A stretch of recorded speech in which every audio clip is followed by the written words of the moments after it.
Hi everyone and welcome back to Let's Talk About It with Kumaring Pam, your go-to channel for real talk, real issues, and real life experiences.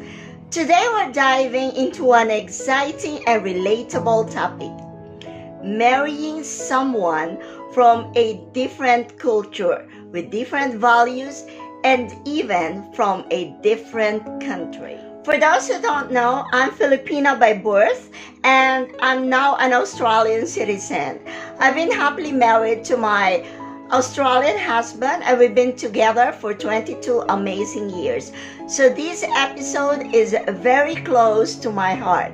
So let's explore the advantages, disadvantages, and lessons we can all learn from cross-cultural marriages. So what are the advantages of marrying someone from a different culture? Let's start with the positives because there are so many. Number one, broader perspective on life. When you marry someone from a different culture, you're exposed to new traditions, beliefs, and ways of thinking. It's like stepping into a whole new world. For me, learning about Australian values like individuality and mateship was eye-opening. Number two, cultural enrichment.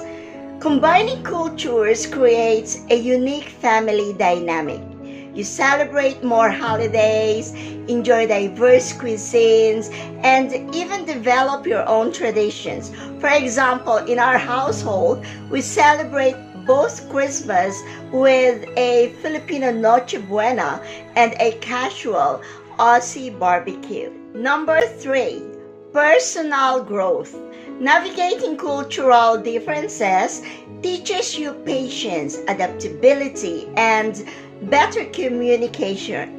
You learn to appreciate what makes you different while finding common ground. And number four, broader social circles. Your partner introduces you to their world and you introduce them to yours. It's a beautiful way to expand your community and embrace diversity. Of course, it's not all smooth sailing. Like any relationship, there are challenges, and cross-cultural marriages come with their own set of hurdles. So we are going to talk about the disadvantages and challenges. Number one, cultural misunderstandings. Differences in communication styles, traditions, or even humor can lead to misunderstandings. For instance, Filipinos often show affection through food, while Australians might prefer direct expressions of love. Number two, family expectations. Sometimes families struggle to accept cultural differences, which can cause tension. For example, Filipino families are often tight-knit, while Western cultures might value independence more. Number three, language barriers. If one or both partners don't fully understand each other's native language, it can lead to miscommunication. Luckily, my husband and I share English as a common language, but even then we had to learn each other's slang and nuances. Number four, different values. There might be differences in how you view money, parenting, or traditions, but with open communication and compromise, this can be worked out. So what lessons can we take from this? Number one, communication is key. Talk about your expectations, values, and even the little things. Open communication bridges cultural gaps. Number two, respect and empathy. Respect each other's culture even if you don't fully understand it. Take the time to learn and appreciate your partner's background. Number three, compromise is essential. Relationships thrive on give and take. Find ways to honor both cultures and create shared traditions that work for you. And number 4, celebrate the differences.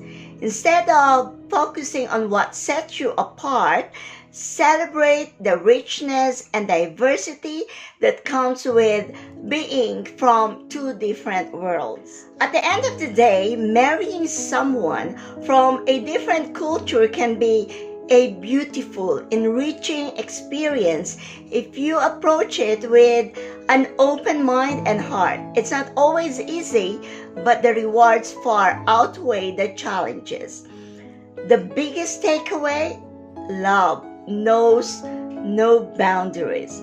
It's about finding someone who respects, values, and grows with you no matter where they come from. So that's it for today's episode.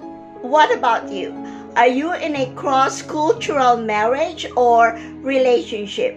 Share your thoughts and experiences in the comments below, and I'd love to read them. Thanks for watching Let's Talk About It with Kumaring Pam. Don't forget to like, share, and subscribe for more real talk. Until next time, bye!